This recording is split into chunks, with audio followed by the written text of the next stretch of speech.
আজি মই তোমালোকক প্ৰথম অধ্যায় সংখ্যা প্ৰণালীৰ 1.6 অনুশীলনীটো আগবঢ়াইছোঁ।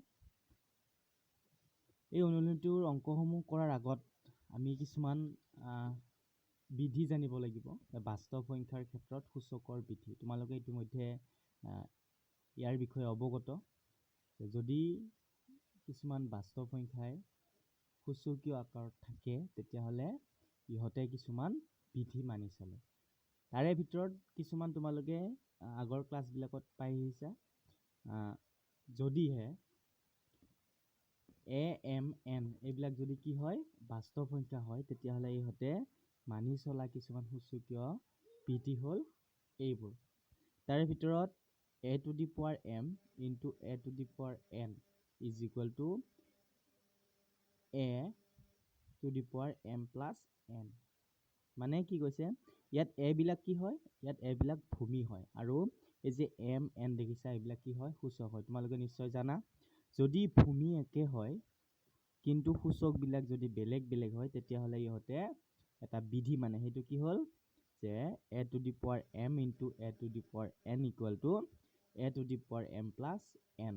ভূমিটো একে থাকে, সূচক বিলাক কি হয় যোগ হয়। ঠিক তেনেকে আৰু কিছুমান আছিলে A to the power M whole to the power M. যদি সূচকৰ ওপৰত সূচক থাকে তেতিয়াহ'লে ইহঁত কি হয় ইয়াত সূচক বিলাক কি হয় পূৰণ হয়। ঠিক তেনেকে A to the power M by A to the power N যদি হয় তেতিয়াহ'লে কি হয় A to the power M minus N. যদি দুটা বাস্তৱ সংখ্যা সূচকীয় আকাৰত কি হয় হৰণ হৈ থাকে তেতিয়াহ'লে সিহঁতৰ কি হয় ভূমিকেইটা একে হ'ব লাগিব, তেতিয়াহ'লে সূচক বিলাক কি হয় বিয়োগ হয়। আৰু ইয়াত কি কৈছে চৰ্ত M is strictly greater than N. এমটো সদায় এনতকে ডাঙৰ হ'ব। তাৰপিছত আছিলে A to the power M B to the power M. মানে ভূমিবিলাক এবাৰ বেলেগ বেলেগ আৰু সূচক বিলাক কি হয় একে হয়। যদি সূচক একে হয় ভূমি বেলেগ বেলেগ তেতিয়াহ'লে কি হয় A B whole to the power N. তাৰমানে ভূমিবিলাকৰ পূৰণ হয় আৰু সূচকটো একেই থাকে। ঠিক তেনেকে আৰু পাইছিলা এ টু দি পাৱাৰ 0 মানে পাইছিলা 1 by A to the power N মানে কি পাইছিলা A to the power minus N. ইয়াৰ সূচকটো কি হয় নিগেটিভ হ'লে যায়। ইয়াত কি হয় এইবিলাক এ ভূমি আৰু এম আৰু এন বিলাক কি হয় সূচক হয়। এতিয়া আমি 1.6ৰ অনুশীলনীলৈ আগবাঢ়িছোঁ। প্ৰথমতে এক নম্বৰ দিয়া আছে তোমালোকৰ মান উলিওৱা। এক নম্বৰটো মান উলিওৱা। মান কি দিয়া আছে 64 two the power half number 1। এইটো কেনেকৈ কৰিব পাৰোঁ আমি 64ক আমি ভাঙিব লাগিব কাৰণ আমি 64 টু দি পাৱাৰ হাফৰ মানটো আমি এনেকৈ ডাইৰেক্ট উলিয়াব নোৱাৰোঁ। গতিকে ইয়াত আমি সূচকীয় যিবিলাক বিধি পালোঁ অলপ আগত সেই বিধিবিলাক খটুৱাই ইয়াৰ মানটো উলিয়াব লাগিব। এতিয়া আমি 64ক কেনেকৈ লিখিব পাৰোঁ 2 টু দি পাৱাৰ 6 লিখিব পাৰোঁ। 2 যদি 6টা পূৰণ কৰা তোমালোকে কিমান পাবা 64। গতিকে 2 to the power 6 whole to the power half.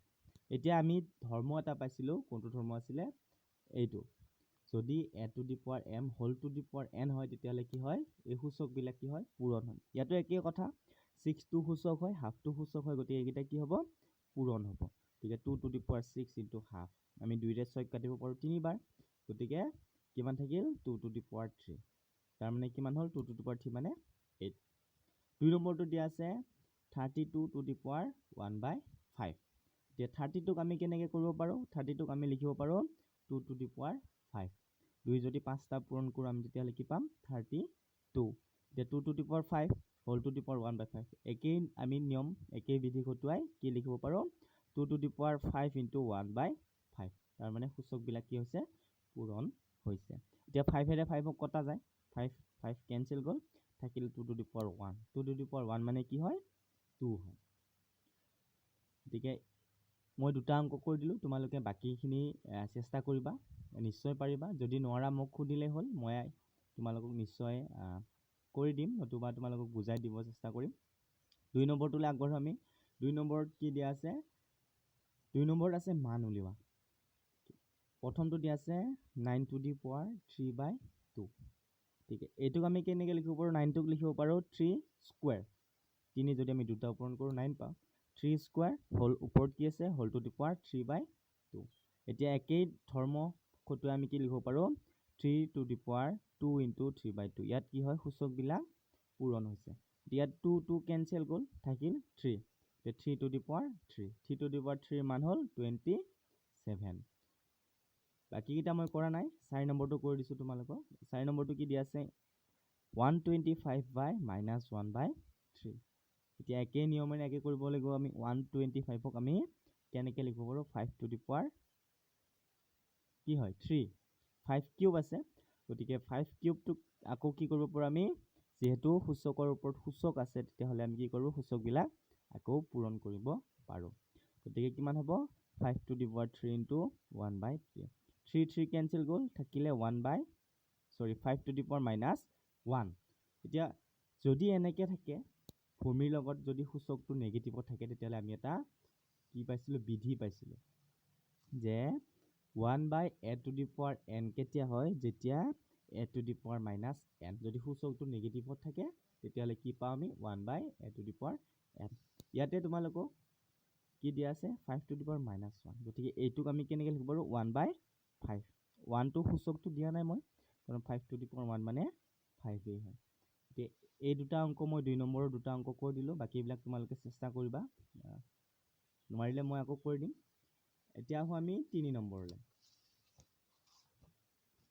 3 number দিয়া আছে সৰল কৰা প্ৰথমটো কি দিয়া আছে 2 to the power 2/3 into 2 to the power 1/5 এতিয়া কি হয় ইয়াত তোমালোকে লক্ষ্য কৰিছা নিশ্চয় ইয়াত ভূমিবিলাক একে হয় সূচকবিলাক বেলেগ হয় যদি ভূমিবিলাক একে হয় তেতিয়াহ'লে এটা তোমালোকৰ সূচকৰ বিধি এটা পাইছিলে কি আছিলে বিধিটো যে মই ইয়াত কৰিছোঁ a to the power কি হয় a to the power m into a to the power n হয় তেতিয়াহ'লে কি হয় a to the power m plus n এইটো নিশ্চয় পাইছা তোমালোকে মই লিখি দিছোঁ প্ৰথমটো পেজত আছে গতিকে এইটো আমি বিধি খটুৱাই এই সৰল কৰা অংকটো কৰিব লাগিব এতিয়া 2 to the power 2/3 into 2 to the power 1/5 আছে এতিয়া ভূমিবিলাক কি আছে সেম আছে দুইয়ে আছে গতিকে ভূমিটো সেম 2 ইয়াতে এৰ ঠাইত কি আছিল 2 আহিল গতিকে ইয়াত এইটো আমি m বুলি ধৰোঁ এইটো যদি n বুলি ধৰোঁ তেতিয়াহ'লে কি হ'ব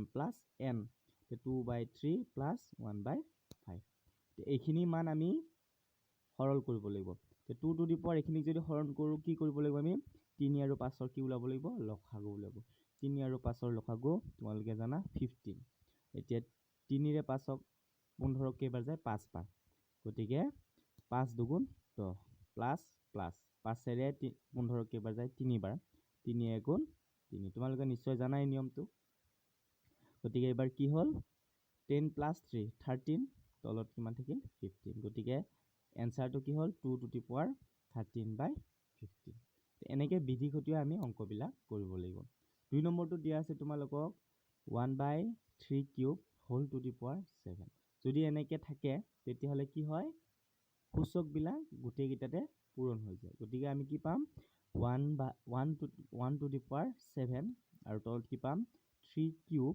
হোল টু দি পাৱাৰ 7 এইটোক যদি কৰোঁ 1 যদি 7 আমি মাল্টিপ্লাই কৰোঁ 1 যেইটাই মাল্টিপ্লাই নকৰিলেও 1 হ'ব গতিকে 1 to the power 7ৰ মান 1 3 cube whole to the power 7 সেইটো আকৌ সেই একেই ধৰ্ম হৈছে a to the power m whole into n গতিকে কিমান হ'ব এই সূচকবিলাক পূৰণ হ'ব 3 7 is 21 গতিকে আমাৰ কি হ'ল মানটো এইখিনি পালোঁ 1/3 to the power 21 বাকীবিলাক মই 3 নম্বৰটো কৰি দিওঁ তোমালোকক 4 নম্বৰটো কৰি দিছোঁ 4 নম্বৰটোত কি দিয়া আছে 7 to the power half into 8 to the power half ইয়াত তোমালোকে নিশ্চয় লক্ষ্য কৰিছা সূচকবিলাক একে হাফ আছে কিন্তু ভূমিবিলাক বেলেগ 7 আছে 8 আছে যদি সূচকবিলাক একে হয় ভূমি বেলেগ হয় তেতিয়াহ'লে তোমালোকে এটা ধৰ্ম বা বিধি এটা পাইছিলা কি আছিলে a to the power m into b to the power m যদি হয় তেতিয়াহ'লে কি পাইছিলা a b to the power m এই বিধিটো খটুৱাই